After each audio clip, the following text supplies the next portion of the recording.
Hello everyone, good morning, good afternoon, good evening, जिस भी time पर देख रहे हो देखते रहिए। This video is part of series called we to English. हाँ, पता है टाइटल अलग है, प्लेलिस्ट का नाम जाके देखो। प्लेलिस्ट का नाम इज द सीरीज का नाम। तो इस सीरीज में हमने अब तक 2 वीडियोस कवर कर लिए हैं। एक वीडियो था पहला जिसको हम कहते थे बेसिक्स ऑफ इंग्लिश। दूसरा वीडियो था जिसको हमने कहा पार्ट्स ऑफ स्पीच, और पार्ट्स ऑफ स्पीच भी हमने बहुत अच्छे से कर लिया है। और आई होप पिछले हफ्ते आपने उसका होमवर्क किया होगा, आपकी बेटर अंडरस्टैंडिंग आ चुकी होगी। अगर नहीं किया है तो ज़रूर कीजिएगा, इस वीडियो के बाद में वो भी देख लीजिएगा। और इस वीडियो में आप छोटी छोटी चीज़ें सीखेंगे, जैसे आर्टिकल्स क्या होता है, और आगे हम एक टॉपिक पढ़ने वाले हैं उसके बारे में भी थोड़ा पढ़ेंगे। तो चलिए शुरू करते हैं हमारे टॉपिक से, जिसका नाम है आर्टिकल्स।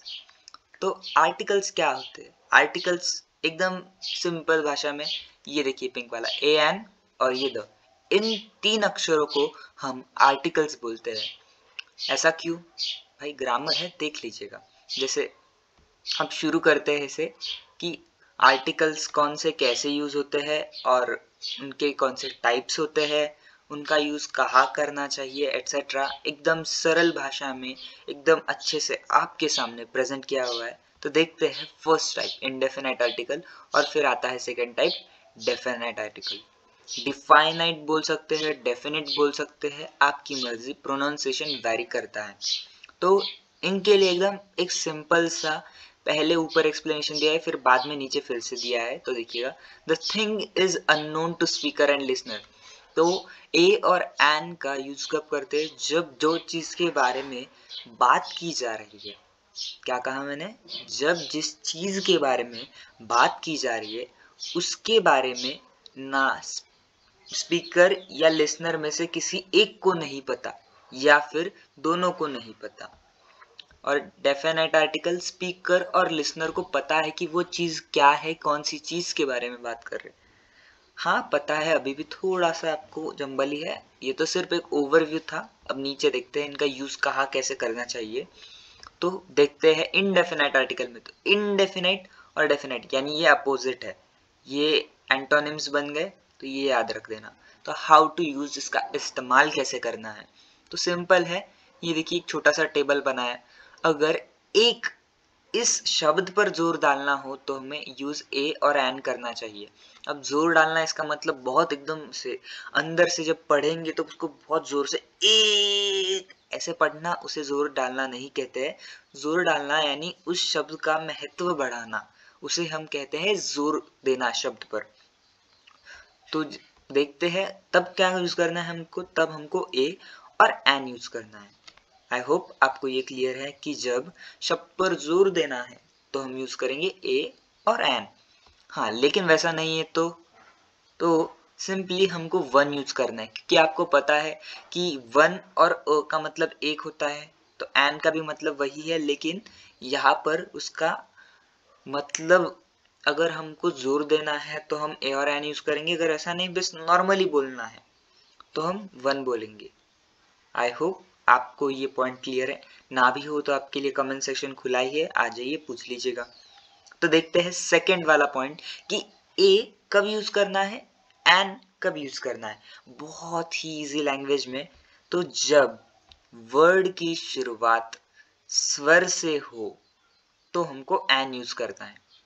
अब स्वर कौन से?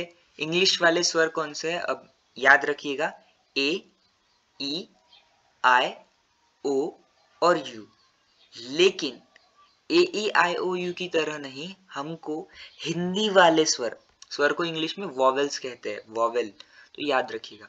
तो कौन से वॉवेल? हिंदी वाले, अ आ ई ई, ये जो अ तक जाते हैं, अ आ ई ई उ ए ऐ ओ आहा अ ए और अ, जो इतने सारे आते हैं, जो गले से निकलते हैं, वो स्वर होते हैं। आपको स्वर पता है, ये मैं मान के चलता हूँ, और जरूर याद कर लीजिएगा, क्योंकि आर्टिकल्स को इस्तेमाल करने के लिए वही बहुत काम का है। अगर एन यूज करना है तो स्वर से शुरू होना चाहिए शब्द। तो देखते हैं एग्जाम्पल्स ताकि आपको अच्छे से समझे। तो ये देखिएगा, एन एग।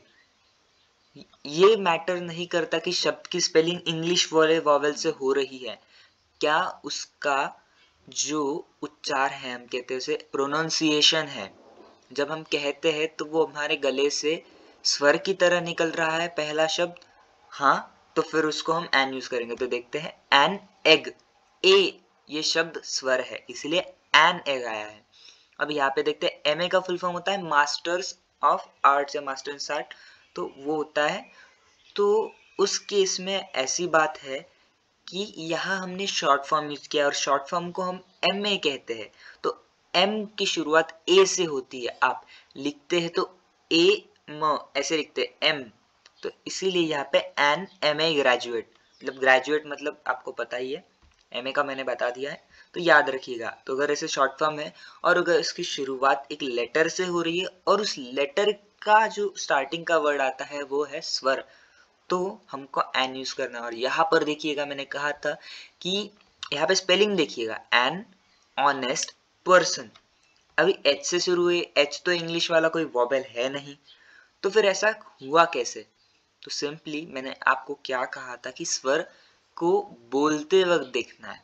तो क्या हुआ, ऑनेस्ट गाय, इसको हॉनेस्ट नहीं बोलना है, तो ऑनेस्ट कहते हैं इसको, एन ऑनेस्ट गाय। और ऑ क्या है, ऑ एक स्वर है इसीलिए एन से शुरुआत हुई है। और आपके लिए एक सजेशन कि अगर आपको आपका प्रोनाउंसिएशन अच्छा करना है तो एक डिक्शनरी खरीद लीजिएगा। जैसे उसका इंग्लिश का वर्ड होगा, स्पेलिंग होगी, उसके बाजू में उसका हिंदी में उसको प्रोनाउंसिएट कैसे करते हैं, उसको बोलते कैसे है, और थर्ड वाला होगा उसका हिंदी का मतलब, या आप जो भी लैंग्वेज बोलते हैं उसके हिसाब से। तो अगर वैसे करेंगे आप तो बहुत ही ज़्यादा कन्वीनियंट होगा आपके लिए, क्योंकि हर एक चीज़ आपको उसके हिसाब से मिलेगी और आपको प्रोनाउंसिएशन भी जम जाएगा। अगर, और एक बात याद रखिएगा कि 4-5 शब्दों का अगर प्रोनाउंसिएशन कर लिया तो ज़्यादा शब्दों का प्रोनाउंसिएशन अपने आप आ जाता है। तो हाँ, इस बात में भी आपको डाउट है तो ज़रूर कमेंट सेशन में पूछ ही लीजिएगा। तो आते हैं हमारे डेफिनेट आर्टिकल पे, लेकिन एक बार छोटा सा रिवीजन कर देता हूँ मैं। इनडेफिनेट आर्टिकल क्या होता है? अगर एक इस शब्द पर जोर देना है तो ए एन यूज करेंगे, अगर वैसा ना हो तो वन, यानी जोर ना देना हो तो वन। और एन कब यूज करेंगे, जब वॉवेल हिंदी वाले यानी स्वर किससे शुरुआत हो तो हम एन यूज करेंगे, और अगर वैसा ना हो तो हम ए से। आई एम सॉरी, तो ये देख लीजिएगा, मैंने बताया नहीं आपको, ए जब वैसा ना हो तो ए यूज करेंगे। तो a dog, a uniform, uniform English वाले वॉवेल से जरूर शुरू हुआ है, लेकिन उसका जब हम उच्चार करते हैं, प्रोनाउंसिएशन करते हैं, तो उससे कहते हैं हम यूनिफॉर्म। यू ये शब्द स्वर नहीं है, इसीलिए इसीलिए उसको हमने अ से शुरू किया है, यानी अ आर्टिकल का इस्तेमाल किया है।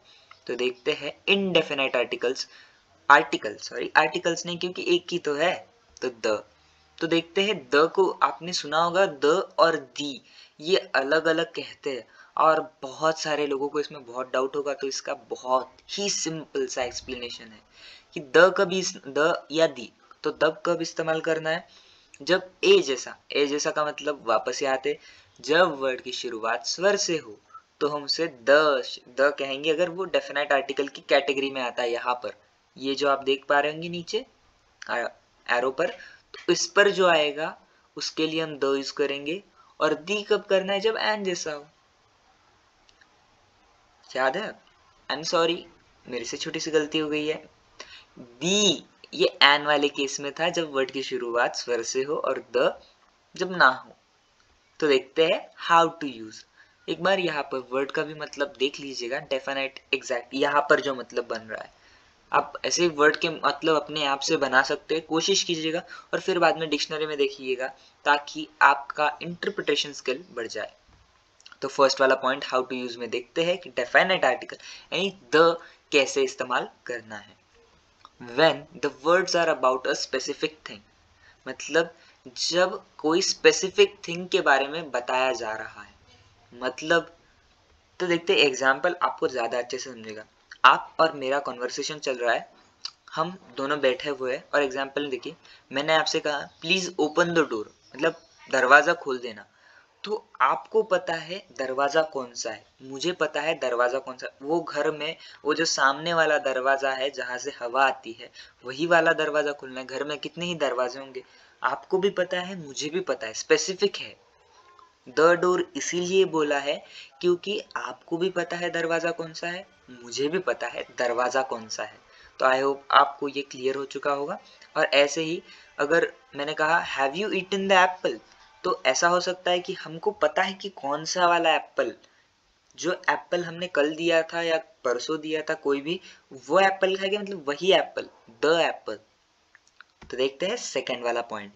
कोई चीज सर्वोत्तम या सर्वोच्च है यानी टॉप है, ये बताने के लिए हम द का इस्तेमाल करते हैं। तो एग्जाम्पल कैसे, the best book, the longest river. Best मतलब उसकी कैटेगरी में उससे अच्छा कुछ नहीं, हमारे ओपिनियन में कम से कम, ऐसा नहीं कि वो दुनिया मानती, कम से कम हम भी मानते हैं ना कि ये द बेस्ट बुक है, तो हम द बेस्ट बुक बोल सकते हैं। तो हमारे हिसाब से या फिर वर्ल्ड के हिसाब से वो सर्वोत्तम या सर्वोच्च है उसकी कैटेगरी में, तो उसको हम द से डिनोट करते हैं। और वैसे ही द लॉन्गेस्ट रिवर, तो जो सबसे लंबी नदी है उसको हम बोलेंगे द लॉन्गेस्ट रिवर। तो यहाँ पे थर्ड वाला देखते हैं, बुक्स के नाम के साथ में। तो एग्जाम्पल द रामायण, जो रामायण की किताब है, तो उसको हम द रामायण कहते हैं क्योंकि वो बुक्स के नाम के साथ में हम द का इस्तेमाल करते हैं। लेकिन एक छोटा सा नोट देखिएगा, जब हम बुक के नाम के साथ ऑथर का नाम ले लेंगे तो उसको द नहीं लगाएंगे। जैसे रामायण किसने लिखी थी, वाल्मीकि ने, तो इसीलिए वाल्मीकि's रामायण, ना कि द वाल्मीकि's रामायण। याद रखिएगा, जब ऑथर का नाम है तो रामायण सिर्फ वैसे द के साथ नहीं बोलना है, वाल्मीकि's रामायण बोल देना है, लेकिन द नहीं लगाना है। और फोर्थ पॉइंट और लास्ट पॉइंट, सेम व्यक्ति के बारे में बात करते वक्त, सेम यानी उसी व्यक्ति के बारे में। अब वही व्यक्ति के बारे में कैसे बात करना है वो दिखाता हूँ। Example, Raja has pain in the leg, मतलब ये अलग वाला, इसका मीनिंग है, ये सेंटेंस है, ये मीनिंग है, means Raja has pain in his leg. ये द और हिज ये वर्ड्स देखिए, अगर राजा के पैर में दर्द है ये इंग्लिश में बोलना है, तो राजा के पैर में दर्द है तो द भी लिख सकते हैं क्योंकि द लेग। अब पैर में दर्द है और राजा के बारे में बात कर रहे हैं तो राजा के ही पैर में दर्द होगा, हमने किसी और का नाम नहीं लिया। तो ऑफ कोर्स अगर राजा है तो उसी के पैर में, तो सेम व्यक्ति के बारे में बात कर रहे हैं, यानी पैर राजा का है तो दर्द भी राजा के ही पैर में होगा। ना समझ में आए तो जरूर आप फिर से पूछ सकते हैं। तो आई होप आर्टिकल्स में इतना ही था, आप इसकी प्रैक्टिस कर सकते हैं, आप वर्ड्स लिखिए, आपको इजीली समझ आएगा। ये नोट्स जरूर लिख लीजिएगा क्योंकि नोट्स लिखना जरूरी है। देखते हैं अगला वाला, ये टाइप्स ऑफ सेंटेंस का ओवरव्यू है। ये देख सकते हैं, ओवरव्यू इसीलिए कहेंगे हम क्योंकि ये पूरा एक्सप्लेनेशन नहीं है, मैं बस चाहता हूँ कि आपको ऑलरेडी इसके बारे में थोड़ा सा पता हो ताकि आगे जाके इसमें आपको तकलीफ ना हो। तो टाइप्स ऑफ सेंटेंसेस अफर्मेटिव होते हैं और नेगेटिव होते हैं, और अफर्मेटिव और नेगेटिव की चार चार टाइप्स पड़ते हैं, जैसे असर्टिव, इम्पेरेटिव, इंटरोगेटिव, नेगेटिव। तो ये ऐसे कैसे पढ़ रहे हैं चार चार टाइप्स इन दोनों के ही, तो इसके लिए अपन ये वाला इंटरोगेटिव देखते हैं ताकि आपको बहुत अच्छे से समझ आ जाए कि ये क्या है। अफर्मेटिव, नेगेटिव दोनों का ये टाइप बन रहा है इंटरोगेटिव। तो इंटरोगेटिव का सिंपल मतलब है क्वेश्चन यानी सवाल। सवाल पॉजिटिव भी हो सकता है, नेगेटिव हो सकता है। क्या तुमने खाना खाया, ये हुआ पॉजिटिव सवाल, इसमें कोई नेगेटिव वर्ड नहीं। तुमने खाना क्यों नहीं खाया, तो ये जब नहीं, नो ऐसे जो शब्द आते हैं इंग्लिश में भी, neither, never, nor, not, don't, ये जो शब्द होते हैं अगर ऐसे आए तो वो नेगेटिव, अगर ना आए तो पॉजिटिव। भले ही सेंटेंस कैसा भी हो, वो वर्ड्स इंपॉर्टेंट है कि वो नेगेटिव वर्ड्स उसमें आने चाहिए। तो इन सारे सेंटेंस में तो एक बार देख लेते हैं क्या है।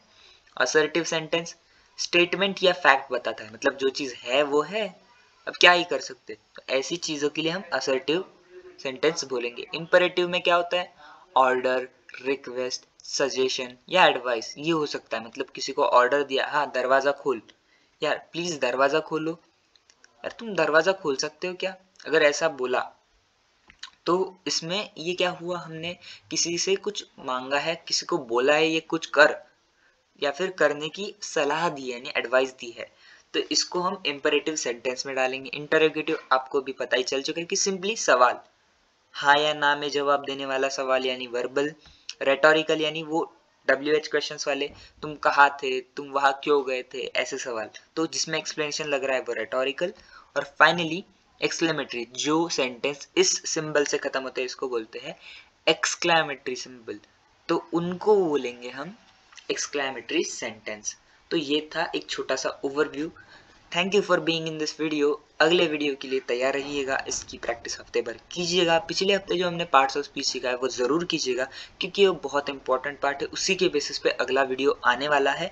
अगला वीडियो बहुत इंपॉर्टेंट होगा। उसके बाद में हम अगले हफ्ते में टेंस पूरा का पूरा एक ही वीडियो में कर देंगे खत्म, मतलब एकदम चार्ट फॉर्म में। तो प्लीज़ तैयार रहिएगा।